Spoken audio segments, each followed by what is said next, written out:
Eso y Gabriela Galárraga.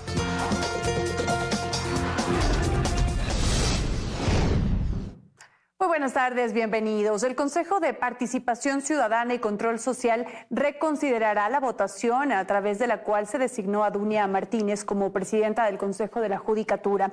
La sesión se instalará en las próximas horas.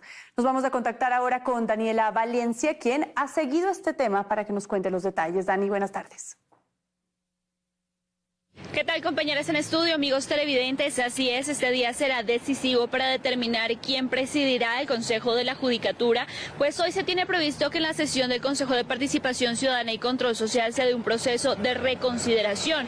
La reconsideración fue planteada por la consejera Yadira Saltos y aunque esta sesión se debía instalar a las 10 de la mañana, los consejeros de participación a la misma hora fueron convocados a la Comisión de Fiscalización de la Asamblea Nacional precisamente para explicar qué ocurrió en la votación del día lunes en la que se designó a Dunia Martínez como la nueva presidenta del Consejo de la Judicatura.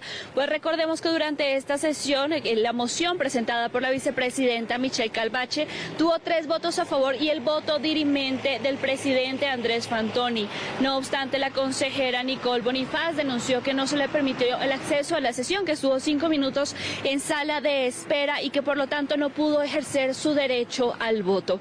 Escuchemos lo que dijo el presidente Andrés Fantoni ante el Legislativo. Por ello, informo que solicité a la Contraloría General del Estado realice un examen de control del proceso de designación del vocal del Consejo de la Judicatura, proveniente de la fuente de la Corte Nacional de Justicia y del mismo modo. Solicité también a la Fiscalía General del Estado disponga el inicio de una investigación de la continuación de la sesión 34, para lo cual daremos todas las facilidades como corresponde en derecho y remitimos también los videos originales de la sesión. Y bien, de acuerdo al artículo 19 del reglamento de sesiones del Consejo de Participación Ciudadana y Control Social, cualquiera de los consejeros que estuvieron presentes en la sesión podía presentar esta reconsideración, sea en la misma sesión o en la sesión siguiente. Como les decíamos, lo presentó la consejera Yadira Saltos. Se esperará a qué hora se instala esta sesión del Consejo de Participación Ciudadana y Control Social. De acuerdo a este artículo, se requiere de 3 votos de los consejeros principales para ser aceptada a trámite la reconsideración y de 5 votos para ser aprobada, por lo que sería decisivo. Se podría rever esta decisión de designar a Dunia Martínez como presidenta del Consejo de la Judicatura, pues incluso cualquiera de los consejeros, si se acepta a trámite de esta reconsideración, pueden plantear una moción para aceptar los planes de trabajo, sea de Mario Godoy o también de Telmo Molina. Así que nosotros continuaremos pendientes para darles esta información en nuestras siguientes emisiones. Buenas tardes. Buenas tardes para ti también, Daniela. Muchísimas gracias. Mientras tanto, Álvaro Román se despide de la presidencia del Consejo de la Judicatura. En 6 meses de gestión, su principal acción, dice, fue luchar contra la corrupción que encontró tras la salida de Wilman Terán. Álvaro Román, quien llegó de forma temporal a la presidencia del Consejo de la Judicatura tras la destitución de Wilman Terán, procesado por el caso Metástasis, presentó este miércoles los principales hitos de su gestión previo a su salida del cargo. Encontramos que el Consejo había que retomarlo, levantar esa imagen deteriorada que había dejado el anterior pleno. El primer paso, dijo, fue desvanecer la corrupción con la que se encontró. Por eso, entre las primeras acciones estuvo derogar la resolución aprobada por Terán y el ex vocal Javier Muñoz, que ampliaba los periodos de jueces a 9 años. Además de echar abajo el concurso para jueces de la Corte Nacional que llevaba a cabo esa administración y que tenía una serie de cuestionamientos por irregularidades. Fue fundamentalmente el inicio de la voluntad no política, sino técnica administrativa de ir corrigiendo los errores y horrores que se encontraban en el Consejo de la Judicatura. También explicó que ha realizado 3 denuncias penales durante este periodo y que se actuó severamente para sancionar a los malos funcionarios. En total, 53 funcionarios fueron destituidos en su presidencia, pero ahora quedan temas pendientes. El concurso de la Corte Nacional, que es uno de los que más preocupan, está bastante avanzado. Creo que no habría modo de que eso vuelva atrás, de ninguna manera.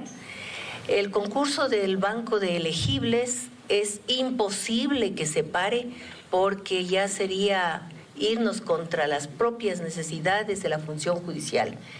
Todos sabemos que necesitamos jueces y jueces probos. Y aunque Román explicó que ya ha puesto a disposición la seguridad y los recursos logísticos para Dunia Martínez, comentó que ella le pidió esperar. Me dijo que deberíamos esperar al día jueves si hay la posesión, el dispositivo de seguridad, los vehículos, todo está ya a disposición de la doctora Dunia Martínez. Es decir, el día de mañana yo ya vendré en mi carro particular, pero como hay avatares políticos en este país, tendremos que esperar qué sucede hasta el día de mañana. En todo caso, dice que se va con la conciencia tranquila. El presidente de la Asamblea, Henry Kronfle, calificó de abuso a la decisión del jefe de Estado de vetar totalmente a la Ley de Estabilidad de la Seguridad Social. Esto pese a que más temprano insistió en su llamado al diálogo. Karen Aro nos cuenta los detalles a esta hora. Así es, ¿cómo están? Buenas tardes. El presidente de la Asamblea Nacional, Henry Kronfle, insiste en el llamado al diálogo al Ejecutivo. Dice que podrían sentarse a la mesa, pero sin condicionamientos. Sin embargo, el presidente de la República esta mañana ha decidido vetar totalmente la ley para la estabilidad del Instituto Ecuatoriano de Seguridad Social, aprobado hace pocos días, nada más por la Asamblea Nacional. El presidente en su cuenta de X ha dicho que esto se trata de un abuso. Pero escuchemos las declaraciones del presidente Henry Kronfle respecto de esta situación. Adelante. Ningún poder de Estado puede condicionar a otro poder del Estado. La base de la democracia es la separación de los poderes del Estado y el respeto mutuo entre los poderes del Estado, pero no las condiciones de un poder sobre otro poder del Estado. Y bien, por otro lado, contarles también que la mañana de este miércoles compareció aquí en una comisión en la Asamblea Nacional la ministra del Trabajo. Habló sobre el contenido del proyecto de ley que presentó para que se pueda derogar el articulado de la ley de la pandemia que permitía las diferentes modalidades de contratación, sobre todo el contrato por emergencia. Escuchemos lo que nos explicó al respecto. El Ministerio el día de ayer ha presentado, eso sí, un proyecto de ley para derogar los contratos emergentes que surgieron en el momento de la pandemia. Y el año pasado, el seno del Legislativo pretendió ya derogarlo. Cuando le envía el proyecto de derogación al presidente en ese momento del Ecuador, Guillermo Lasso, él le dio veto total. Y el 20 de julio se cumple ya el año del veto total. Por tanto, el Ministerio de Trabajo lo que está solicitando es derogar los contratos ocasionales porque fueron fruto de la pandemia. Ya no tenemos pandemia, no tiene razón de ser el contrato ocasional. Se debe contratar tal como existe en las modalidades del año 2015, contratos de trabajo indefinidos. Y bien, por otro lado, el presidente de la Asamblea también aseguró que la desvinculación de cerca de 40 servidores de las diferentes comisiones legislativas, sobre todo aquellas que pertenecen a la bancada de gobierno ADN, es su potestad hacerlo. Y también la decisión de presentar un recurso legal en lo penal para defender a quien ejercía hasta hace pocos días como jefe de la escolta legislativa. Es cuanto les puedo contar hasta el momento desde la Asamblea. Continúen ustedes. Buenas tardes. Buenas tardes, Karen. Gracias por ese reporte. Y este miércoles se reunieron nuevamente transportistas y gobierno tras el anuncio de paralización de actividades para la próxima semana. Tras el encuentro, ratificaron la suspensión del servicio y no descartan que las medidas se radicalicen. Lucía Clavijo nos cuenta más desde el centro de Quito. Hola, Lucía. Gracias. En estudios, así es. Las conversaciones entre el gobierno y los transportistas continúan pese al anuncio que se hizo ayer de la suspensión de actividades para la siguiente semana. Esta vez se instaló una mesa técnica para abordar el tema de créditos para este sector que tomó aproximadamente 1 hora y media. Al salir de esta conversación, los transportistas ratificaron su medida para el 16 y 17 de julio por la inseguridad que se vive en las vías. Sin embargo, amenazaron con radicalizar estas protestas en caso de que no se tomen acciones. Escuchemos. Bueno, la declaración dada por la FENACOTIP se mantiene hasta el día de hoy. Estamos exigiendo, creo que lo justo, que es el control permanente en las carreteras por parte de la policía y el ejército. Esta puede convertirse en una bola de nieve, está en manos del gobierno de darnos una respuesta, que no estamos pidiendo nada raro, que sea la presencia de la policía y el ejército en todos los ejes viales, porque ya no podemos hablar de puntos críticos. Desde el gobierno aseguran que este anuncio fue sorpresivo, pero esperan que con las conversaciones desistan de esta medida hasta la siguiente semana. Escuchemos. Por supuesto que nos cogió como un baldazo de agua fría porque los diálogos continúan abiertos con el sector de los transportistas. Hoy la mesa se desarrolló súper bien. Realmente hay voluntad de ambas partes de seguir conversando. El Ministerio de Gobierno ha liderado estas mesas, todo en positivo. Con respecto a los créditos, anunciaron que mantendrán una reunión con la Corporación Financiera Nacional y también Banecuador para definir los montos y el interés de estos créditos. Mientras tanto, mañana también se instalará una nueva mesa técnica con los gobiernos autónomos descentralizados para definir un posible incremento de pasajes. Con esta información regreso a estudios. Muy buenas tardes. Buenas tardes, Lucy. Gracias por tu reporte. Ahora les contamos que las constantes vacunas y secuestros a choferes del transporte intra e interprovincial motivan el apagado de motores promovido por la FENACOTIP. La medida solo la realizará este gremio, quienes esperan resultados de las mesas de diálogo que se efectúan con representantes del gobierno. Que el apagón de motores no es una paralización del servicio, sino una suspensión de actividades, se sostiene desde la Federación Nacional de Transporte Público de Pasajeros intra e interprovincial. El gerente de este gremio, Abel Gómez, afirma que la crisis de inseguridad en las vías es insostenible y que dicha problemática no se solucionará únicamente con mesas de diálogos que se realiza con el gobierno. Los acuerdos son simplemente escuchar que la autoridad diga cuál es la forma que va a trabajar, paliar de lo inmediato, lo que está pasando. Pero no hay un plan. Dentro de los compromisos alcanzados en estos diálogos, que sí fueron aceptados por otros representantes del transporte como el pesado, se encuentra el aumento de controles en vías tales como Pichincha, Santo Domingo, Los Ríos, El Empalme, Mocache.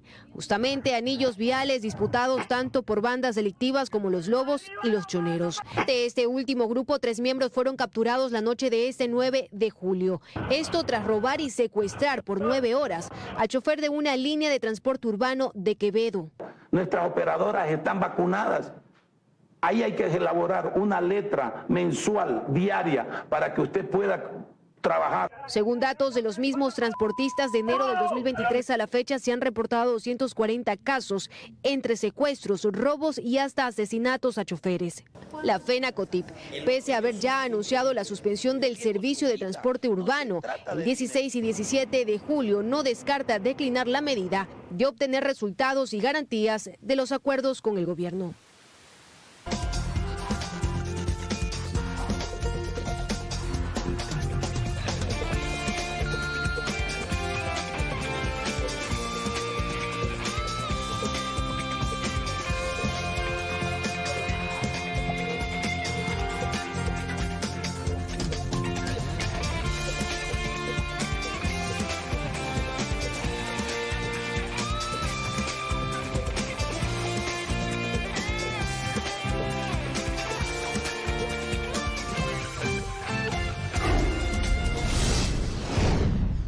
Seguimos informando. El presidente Daniel Noboa entregó garantía soberana a la alcaldía de Portoviejo que viabiliza un crédito de $50 millones de la CAF para el financiamiento del proyecto hidrosanitario de la zona norte de la ciudad. Hacemos contacto con Bernarda Ceballos, quien se encuentra en el lugar para ampliar esta información. Bernarda, buenas tardes. Compañeros, ¿qué tal? Muy buenas tardes. Así es, la entrega de la garantía soberana a la alcaldía de Portoviejo se la realizó aquí en el Parque La Rotonda de la capital, en Manavita. Al evento acudieron el presidente de la República, Daniel Noboa, el alcalde de Portoviejo, Javier Pincay. También estuvo presente el ministro de Economía y Finanzas, Juan Carlos Vega. Durante su intervención, el jefe de Estado aseguró que entre los objetivos de su gobierno está la dotación de agua potable a los ciudadanos. Por eso el apoyo a este proyecto hidrosanitario para la zona norte de Portoviejo. Escuchemos a continuación al presidente de la República. He venido personalmente a firmar el compromiso de aval por el crédito de $50 millones que otorga la CAF al GAT de Portoviejo para la ejecución del proyecto Plan Integral Hidrosanitario de la zona norte urbana del Cantón Portoviejo y sectores aledaños a través de la empresa Portoaguas EP.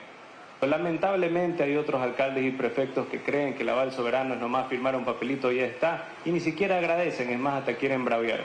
Muy bien, y con este proyecto hidrosanitario, más de 50 sectores de la zona norte de Puerto Viejo se beneficiarán. Es importante también mencionarles que esta obra prevendría futuras inundaciones y reboses de aguas servidas. Escuchemos a continuación al alcalde de Puerto Viejo. Que todo el esfuerzo y la gestión dieron resultados. Esta obra es integral, que tendrá infraestructura de agua potable, alcantarillado sanitario y pluvial, además de la construcción de vías en varios de los sectores que vamos a intervenir.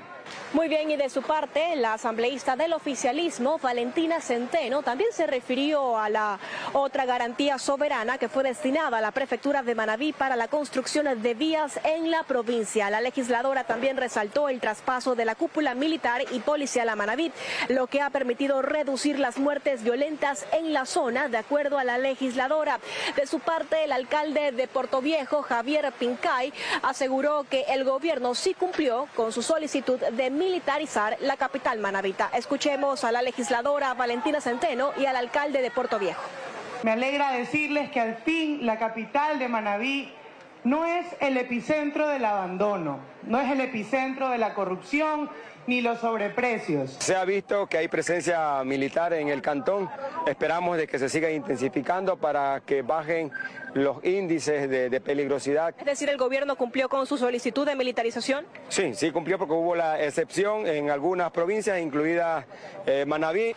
Resaltar que la firma de la garantía soberana para la provincia de Manabí se la realizará la próxima semana. Al momento, el prefecto de Manabí se encuentra cumpliendo actividades en Nueva York, Estados Unidos. Esa es la información que nosotros les tenemos hasta este momento de la tarde. Ustedes continúan con más datos desde estudio. Muy buenas tardes. Buenas tardes también para ti, Bernarda. Muchísimas gracias.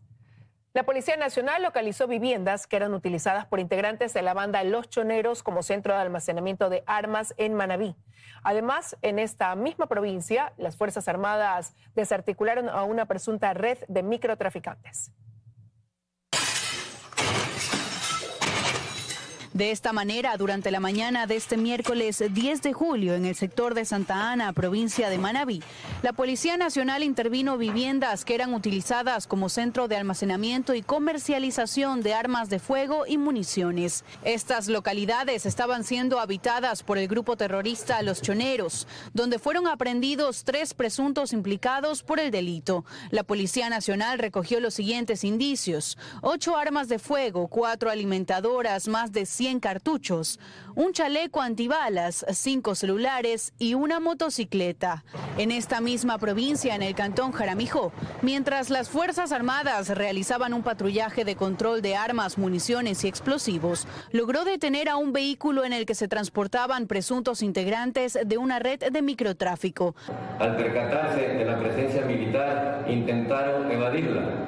Producto de esta persecución ininterrumpida, se produjo la aprehensión de 6 individuos, 2 vehículos, más de $5.000 en efectivo, sustancias sujetas catalogadas a fiscalización, así como terminales móviles con posibles nexos con grupos narcoterroristas. Los ciudadanos aprehendidos fueron puestos a órdenes de la Policía Nacional para los trámites correspondientes. Todo esto sucede en medio de un nuevo estado de excepción decretado por el presidente Daniel Noboa por 60 días en esta y más provincias del país, desde el pasado 2 de julio del 2024.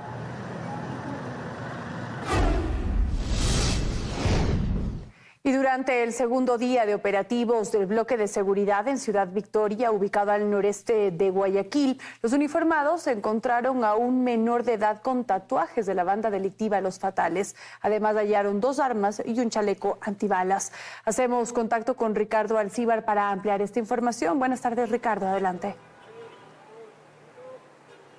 Así es, ¿qué tal? Muy buenas tardes. La Policía Nacional y el Comando Conjunto de Fuerzas Armadas realizaron por segundo día operaciones en el Plan Habitacional de Ciudad Victoria, esta vez en la segunda etapa, en busca de identificar cuáles son los predios que están siendo tomados por 2 agrupaciones delictivas, Los Fatales y Los Águilas. Durante las intervenciones se encontró a un menor de edad con tatuajes alusivos a la estructura terrorista Los Fatales. Él ya fue aislado y a continuación veamos el siguiente reportaje. En esta toma aérea se muestra el despliegue de Fuerzas Armadas y Policía Nacional, quienes allanaron cerca de 900 casas en el complejo habitacional Ciudad Victoria 2, ubicado en el noroeste de Guayaquil, la madrugada de este miércoles, como parte del segundo día de intervenciones en esta zona. Mientras los uniformados ingresaban casa por casa, una mujer con documento en mano pidió ayuda a los agentes policiales. Esto porque la vivienda de su hermano había sido tomada hace 3 meses por delincuentes. Al llegar a los exteriores del domicilio, encontraron a un niño de 12 años en poder de una pistola de juguete. Al interrogarlo, los agentes policiales se percataron que con tan corta edad tenía 2 tatuajes, uno alusivo a la banda Los Fatales y otro con las iniciales de un cabecilla de esta estructura asesinado. Es impresionante ver a un chico de 12 años que en vez de estar en clase está aquí cuidando la casa. Entonces le preguntamos si los hermanos también son de Los Fatales y como con orgullo de pertenecer a algo bueno, dice sí, todos somos fatales aquí. El niño fue entregado a la DINAPEN mientras se desalojaron los enseres de sus 2 hermanos mayores, quienes además de ser gatilleros, cobran las extorsiones en este punto. La policía está tras su búsqueda. Estamos ante una situación muy desgarradora de realmente cómo es de que estas juventudes a futuro se van a convertir en miembros de organizaciones delictivas y van a ser delincuentes. Durante esta nueva intervención del operativo Resurgir 26, los uniformados encontraron en al menos 20 casas este tipo de grafitis que identifican que los predios ya están tomados por estas bandas. El municipio es necesario que se sume a estas labores de intervención para que le pongan, por ejemplo, las cámaras de Seguro EP para tener vigilado al barrio. Es necesario que se genere una alarma comunitaria. En este complejo habitacional, las bandas delictivas Los Águilas y Los Fatales cobran $30 por domicilio y $2 por el ingreso de cada carro por la garita principal, como lo muestra este video. Por esto, el municipio de Guayaquil también intervino y retiró las rejas. Además, participaron funcionarios de la Secretaría de Asentamientos Irregulares, quienes censaron los domicilios, y trabajadores de CENEL, que quitaron el cableado de las casas que roban energía eléctrica. Se tiene previsto que se realicen mesas de trabajo conjunto entre municipio de Guayaquil y también Policía Nacional, con la finalidad de instalar en estos puntos del noroeste de Guayaquil sistemas de seguridad, como alarmas comunitarias y cámaras de Seguro EP, para monitorear todos estos espacios. Hasta acá la información desde la Unidad de Vigilancia Comunitaria del Distrito Florida y Nueva Prosperina. Regresamos a estudio con más. Muy buenas tardes. Buenas tardes también para ti, Ricardo. Muchas gracias por ese informe. Peligrosos criminales procesados por delitos menores es una de las constantes que se reportan en unidades judiciales del país. Especialistas coinciden que esta es una realidad que no necesariamente cambiará con el endurecimiento de penas. Que el temor a ser castigado inhibe el comportamiento delictivo es una de las afirmaciones que consta en el proyecto aprobado por la Asamblea Nacional, en el que se propone incrementar los años de prisión para quienes cometan determinados delitos. Pero en la práctica es una premisa que tiene muchos depende en medio.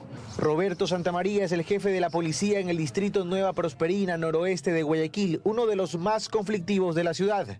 Asegura que tras la detención de una persona en flagrancia, empieza una carrera contra el tiempo para presentar un caso sólido. A veces no ocurre y aquellos a los que detuvieron vuelven a salir en libertad. Ellos también nos ponen turno para atender esa audiencia. Hay jueces y fiscales que están de turno, pero no tenemos la cantidad de personas suficientes para que atiendan estas audiencias. Es por eso que muchas de las veces pasa la flagrancia, se convierte en una detención ilegal y ellos salen en libertad. Los arrestos domiciliarios, otro de los temas. Solo en este distrito son más de una docena. Varios sujetos procesados por casos de narcotráfico, delito en el que la Asamblea propone incrementar los años de prisión. Utilizan artimañas jurídicas, por ejemplo, que sacan certificados médicos de que tienen epilepsia, de que tienen algún tipo de enfermedad. O sea, para delinquir no tenía ningún tipo de problema, pero ya cuando se le pone en la justicia con certificados médicos que toca mandar a verificar si son elaborados bien y demás, le ponen en libertad o le ponen con custodia domiciliaria. Y claro, siempre está también la posibilidad de abrir un proceso por delitos sancionados con menos años de prisión. Y ahí reconocidos cabecillas de organizaciones terroristas vinculados con actividades narcodelictivas terminan procesados por tenencia de armas. También va por la ausencia de coordinación que tienes entre la Fiscalía y la Policía para generar ciertas investigaciones. Por otro, sin duda, también tienes casos de corrupción donde inician procesos donde mediáticamente, si tú quieres, presentas resultados en el corto plazo diciendo que detuviste un objetivo de alto valor y puede responder a corrupción o amenazas que reciben los fiscales en el momento de iniciar las investigaciones y formular cargos. Las cifras hablan por sí solas. Según el último censo penitenciario, 11.000 personas privadas de libertad, es decir, el 35% de la población carcelaria, ha permanecido antes en prisión. 8.500 de ellas, es decir, la mayoría, fueron detenidos antes entre 2 y 5 veces. Seguimos juntos, gracias por acompañarnos. Y aunque el reglamento para acceder a la eutanasia está vigente desde hace 3 meses, ningún paciente ni sus familias han podido ejercer este derecho. Mientras tanto, este mes se espera que la Defensoría del Pueblo presente el proyecto de ley. Él es Leonardo Caiza, tiene 67 años y desde hace 5 los médicos le detectaron esclerosis lateral amiotrófica. Poco a poco fue perdiendo la movilidad de su cuerpo y hoy, desde un centro de cuidados paliativos, lo único que puede hacer es conversar, pues su capacidad mental está intacta, así como su voz. Mucho de sufrimiento, tanto para mí, bueno, mi familia que me ha querido, me ha apreciado, me ha estado cuidando. Pero es demasiado la preocupación. Su esposa Pilar Ordóñez explica que la vida les cambió y que aunque el amor es infinito, las fuerzas y los recursos económicos en ocasiones se agotan. Hacerme prácticamente 3, al cuidado de mi esposo, al cuidado de mi hija y trabajar para poder solventar los gastos. Por ello, como familia, han tomado la decisión de acceder al derecho a la eutanasia. No quisiera que cierren puestas, porque al cerrarse puestas se acabaría mi ilusión. Mi ilusión de pasar de una vida triste a una muerte digna.